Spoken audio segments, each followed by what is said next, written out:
Bonjour et bienvenue au 1909 Podcast. Dans la vidéo d'aujourd'hui, il sera question des 3 matchs de la semaine passée du Canadien de Montréal. Les matchs qui ont terminé 8-2 pour le Kraken, 6-3 pour les Capitals de Washington et 3-1 pour les Penguins de Pittsburgh. Il y a eu 2 prestations qui ont été bof et une qui a été bien mieux, plus d'intensité. Je parle de celle des Pingouins. Celle contre le Kraken, c'est désastreux. On a mal géré les situations de match à chaque fois qu'on était dedans. Et contre les Capitals de Washington, on a bien joué pendant une partie du match. Pendant la première période, on a été hésitant. Pendant la deuxième, on a bien joué. Pendant la troisième, ça a juste déboulé. On va parler des 3 matchs de la semaine passée, comme j'ai dit. Donc, c'est parti. La semaine a commencé avec un match face au Kraken de Seattle. Slavkovski faisait un retour au jeu après avoir raté quelques matchs. On avait changé les trios. Slavkovski n'avait pas commencé le match sur le premier trio. On avait Suzuki, Caulfield et Dak sur le premier trio. Et Slavkovski jouait en compagnie de Newhook et Armia. Le troisième trio n'avait pas changé et Dvorak avec Heinemann et Kapanen. À la défense, Struble jouait avec l'absence de Morgan. Je fais tout le temps le mélange de Justin Barron. Xhekaj avait été réinséré dans l'alignement et franchement a joué un excellent match. Montembeault était le gardien partant et malheureusement pour lui, c'était une soirée un petit peu à l'image du mardi d'avant face aux Rangers de New York. Un début de match désastreux, on accorde encore des buts rapides à l'adversaire. 4 buts accordés en première période, ensuite le 5e en début de deuxième, ensuite il est retiré. Primo rentre dans le filet, semble pas confiant, on accorde 8 buts dans ce match-là. La seule chose à se mettre sous la dent vraiment cette semaine, je vais le répéter dans les 3 matchs, c'est les prestations de Lane Hutson. Sinon, il n'y a rien à se mettre sous la dent. Newhook, encore une fois, c'est une semaine, je suis pas capable de trouver quelque chose qui fait de bon. Il utilise sa vitesse, mais pour rien. Suzuki, Caulfield, c'est les seuls joueurs en attaque qui produisent. Il y a Evans, Gallagher et Anderson qui font qu'est-ce qu'ils ont besoin de faire dans leur rôle de troisième trio. Dvorak, c'est exécrable dans ce match-là. Sinon, il n'y a vraiment pas grand-chose à dire de ce match-là. Si les joueurs du Canadien disent que c'est un match à oublier, à mettre à la poubelle, il n'y a pas grand-chose à retenir. J'ai hâte, par exemple, que Martin Saint-Louis se réveille et que dans les points de presse disent des choses qui vont heurter les joueurs, qui vont faire faut se réveiller les boys parce qu'il faut jouer, notre coach n'est pas content de ce qu'on fait. La seule chose qu'il dit dans ses points de presse c'est je vais checker la game. Il va falloir que je recheck la game pour vous dire des affaires que j'ai pas vu de bon. T'sais, on a perdu 8-2, mais c'est pas un match qui représente ça. Tu peux pas dire ça. Tu perds 8-2, c'est une lavée. Je suis content qu'il ait patiné, par exemple, à la fin de la semaine, après le match contre les Capitals. Mais il va falloir que Martin Saint-Louis se réveille et qu'il commence son hard coaching. Le hard coaching, c'est pas seulement changer les trios. C'est vraiment, dans les matchs, tu benches des joueurs comme Newhook, comme Dak, comme Armia. Mais dans le fond, quasiment toute l'équipe, parce que c'est tout exécrable défensivement. Les statistiques défensivement du Canadien sont pas mal toutes de 26 à 31. Dans toutes les statistiques défensives que tu peux imaginer, sont de 26 à 31. Les tirs de l'enclave, les tirs accordés contre, les buts marqués contre, c'est incroyable. Et dans les mises au jeu, on n'était pas bon au point où on était dans le match des Kraken. On était encore en deçà des attentes vues, les attentes qu'on s'avait fixées l'année passée. Donc, pour ce match-là, c'est un match à oublier, il n'y a pas grand-chose à dire. Faut juste tourner la page. Contre les Capitals maintenant, une défaite de 6-3.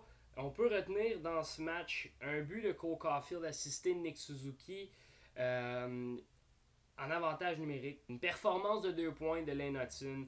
Une bonne deuxième période. Kellen Primo était dans les filets et moi, honnêtement, j'ai aimé son match. Pour ma part, il semblait beaucoup, était pas sûr dans son filet, mais faisait de belles arrêts, pouvait contrôler le match à partir de juste en première et en deuxième période, puisqu'en troisième période, c'était désastreux. Mais faut se dire qu'après la deuxième période, c'était 3-3. Le Canadien menait un bon match contre une bonne équipe depuis le début de la saison.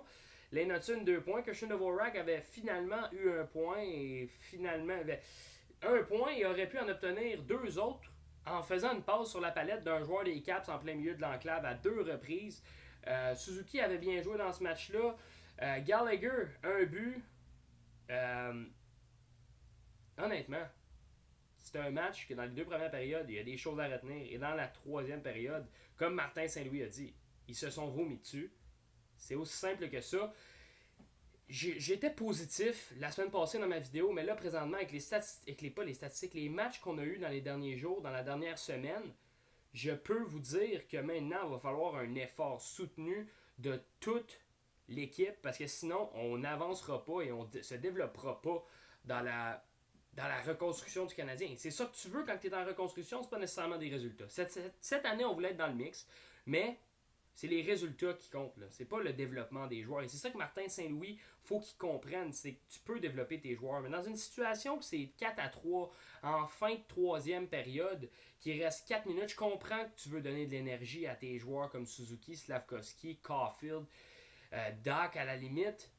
Mais tu fais pas jouer Dvorak, Hanneman et Kapanen. À moins qu'ils ont 3 points dans le match et qui sont incroyables, faut que tu coupes ton banc. Et c'est ça qu'on reprochait à Claude Julien. Claude Julien s'est fait congédier par Marc Bergevin. On a amené Ducharme, il n'a pas toffé longtemps. Et là, Martin Saint-Louis, il ne faut pas qu'il fasse la même erreur que Claude Julien, parce que pour vrai, il faut que tu coupes ton banc dans des situations comme ça. Il faut que tu fasses jouer plus ton premier trio. Même si ton deuxième trio ne produit pas, il faut que tu le fasses jouer, à moins qu'un autre ait été meilleur. Ton deuxième trio, techniquement, en ce moment, c'est pas Dak, Armia et Newhook. Ton deuxième trio, là, présentement, c'est Evans, Gallagher et Anderson. Je préfère les avoir sur la glace, eux, qu'avoir Dak, Newhook et Armia. Pour vrai, donc coupe ton banc, fais jouer ton deuxième trio. Joue à 3 trios, 4 défenseurs, parce que quand il reste 6 minutes, 4 minutes à la période, c'est pas là qu'il faut que tu fasses jouer ton 4e trio. Surtout comment que ton centre de ton 4e trio joue. C'est exécrable comment que Christian Dvorak joue. J'en ai déjà parlé. Là, il a marqué un but, il a fait une passe, mais ça ne change rien aux erreurs défensives qu'il fait. Il est payé pour jouer mieux défensivement. Rappelez-vous, on a été chercher contre un choix de 2 et un choix de première ronde quand on avait eu l'offre qualificative de la Caroline pour Jesperi Kotkaniemi, et Philippe Danault venait de partir. Donc, il venait en quelque sorte remplacer Philippe Danault pour venir remporter des mises au jeu et bien jouer défensivement. On savait qu'il y avait un potentiel offensif, mais on voulait qu'il joue bien défensivement pour appuyer Nick Suzuki dans cette facette du jeu. Et présentement, ne fait pas le travail, payé 4,45 millions, et il ne fait pas le boulot. Donc, qu'est-ce que tu fais? Tu le benches. Tu le laisses sur le banc. Mais pour Christian Dvorak, dans la prochaine vidéo, je vais en parler plus longuement. Là, je me déverse un peu le cœur, mais je vais en parler plus longuement de Christian Dvorak, de Josh Anderson, Joel Armia, des vétérans qui ne produisent pas. C'est un petit peu le sens que je vais aller pour ma prochaine vidéo. Mais pour vrai, faut que dans les matchs, ils jouent mieux. Contre les Capitals, en 3e période, personne n'a bien joué. Je peux pas dire quelqu'un qui a bien joué dans ce match-là. À part peut-être Lane Hutson, puisque Lane Hutson, honnêtement, dans tous les matchs, il fait des erreurs, mais il joue bien. Mais on sait qu'il va falloir vivre avec ses erreurs, même en tant que vétéran. Mais, comme je vous dis, faut que les Canadiens soient meilleurs. Face aux Penguins maintenant, selon moi, ça a été le meilleur match de la semaine. Un match qui a fini 3-1 avec un but en filet désert à la fin du match. Mais pour vrai, les Canadiens, honnêtement, selon moi, ont très bien joué. Christian Dvorak, ça a été un petit peu mieux, malgré que depuis le début de la saison, j'ai rien à mettre sous la dent de sa part. Mais le CH a été mieux. Ils ont quand même perdu. Il fallait que tu ailles chercher ces 2 points-là, surtout sur la route. Je l'ai dit dans ma dernière vidéo, Capitals et Penguins, c'est 2 équipes que tu vas te battre pour le wildcard si tu veux être dans le mix à la fin de l'année. Est-ce qu'on va l'être? Je crois de moins en moins à cette idée-là. Mais c'est 2 équipes qui, à la fin de l'année, si tu veux être dans le mix, il va falloir que tu te battes contre, et tu viens de perdre 2 points contre chacune de ces équipes-là. Donc, il te fallait que tu ailles chercher au moins 2 points face à une de ces équipes, même s'ils sont dans la métropolitaine, parce qu'ils ont une équipe pour se battre pour le wildcard. Canadien, pour moi, Slavkovski, j'en ai pas beaucoup parlé depuis le début de la vidéo, mais a vraiment bien joué face aux Penguins de Pittsburgh. Face aux Capitals, c'était un peu moins fort. Face aux Kraken, revenait d'une blessure, a quand même bien joué, voulait un petit peu prouver face à Shane Wright. Mais contre les Penguins, a vraiment bien joué, a obtenu une passe sur le but de Christian Dvorak, posté devant le filet. Je sais pas si vous avez remarqué, mais depuis le début de la saison, l'année passée on le savait, il y avait un gros gabarit, se postait devant le filet, mais là depuis le début de la saison, il est énormément devant le filet, il a récolté quelques points dans cette position-là. Moi, en avantage numérique, on a avantage numérique correct là, dans les derniers matchs, dans les 3 derniers matchs. Ça l'a un petit peu baissé la cote parce que les unités spéciales n'ont pas été bons. Mais Slavkovski, je comprends pas pourquoi il est en arrière du but, le long de la ligne rouge du gardien de but. Mets-les devant le filet, mets New Hook ou Dak là, Madison à la pointe, Caulfield pour le one-timer, puis Suzuki qui va venir, qui va faire son move pour faire la passe à Caulfield, parce qu'il est efficace devant le filet. Pourquoi le mettre dans une position, oui, il peut aller chercher les rondelles, oui, il peut être sur le long de la ligne bleue, dans le coin, mais mets-toi devant le filet quand on a la possession de la rondelle et cours pour aller chercher la rondelle quand elle est dans le coin de ton côté, parce que sinon, il perd de son efficacité, il perd... il y a un gros gabarit, mets-toi devant le filet, sinon, oui, il y a des bonnes mains, oui, il y a une bonne vision du jeu, mais tu perds l'efficacité de Juraj Slavkovski si tu le mets dans le coin. À moins que la rondelle va là, mais c'est rare qu'elle va dans le coin droit. C'est plus dirigé vers Cole Caulfield. Si tu le mets devant le filet, Cole Caulfield fait un petit tir du poignet, Slavkovski peut la dévier et ça se retrouve dans le fond du filet. Mais tu le mets dans le coin pour prendre la possession de la rondelle. En tout cas, il y a beaucoup de choses à peaufiner. C'était un match, on a été beaucoup plus intense que dans les matchs auparavant. Ça, on peut le donner. Mais pour moi, on se doit, encore une fois, d'être meilleur. Il y a des matchs qui s'en viennent cette semaine. Il y en a encore 3. Va falloir au moins aller chercher. Là, c'est pas quelque chose que je veux. C'est quelque chose, il faut que tu ailles chercher des victoires. Peu importe, c'est pas des points que je veux, c'est des victoires. Ça vient avec. Mais c'est des victoires que tu as besoin pour espérer être dans le mix. On va répéter ça une bonne partie de la saison. Si on voit qu'en milieu de saison, on n'est vraiment pas dans le mix, on va arrêter de le dire. Et on va niaiser un peu l'état-major du Canadien. Mais là, on peut encore... Tu sais, tu passes sur une série de victoires de 8 là. T'es de retour, là. T'es de retour dans le mix. Sachant qu'il y a des équipes dans l'Atlantique qui vont pas bien. Les Sabres ne performent pas à la hauteur des attentes. Les Bruins non plus. Les Leafs ont eu un début de saison un petit peu catastrophique avec les échanges qu'ils ont eus durant le off-season. Mais tu vas devoir être meilleur, on le sait. Les gardiens vont devoir être meilleurs. Et ça, c'est quelque chose d'autre. Tu échanges tous tes joueurs contre des choix au repêchage. Je comprends que tu vas avoir des jeunes, mais un Jake Allen, oui, l'année passée, on avait un ménage à 3 et on était tous pour l'échange de Jake Allen. Mais là, maintenant, est-ce que tu voudrais avoir un vétéran comme Jake Allen pour venir dire à tes gars-là, hey, c'est pas grave les boys, on retourne dans le net, on oublie ça. Oui, t'aimerais ça avoir un Jake Allen. On l'a échangé, j'étais content de la trade. Je suis encore pour cet échange-là. Un choix de 3e ronde qui est conditionnel de 2e s'il joue 40 matchs. Ça m'étonnerait qu'il joue 40 matchs avec les Devils, sachant qu'il y a Jacob Markstrom qui a été cherché.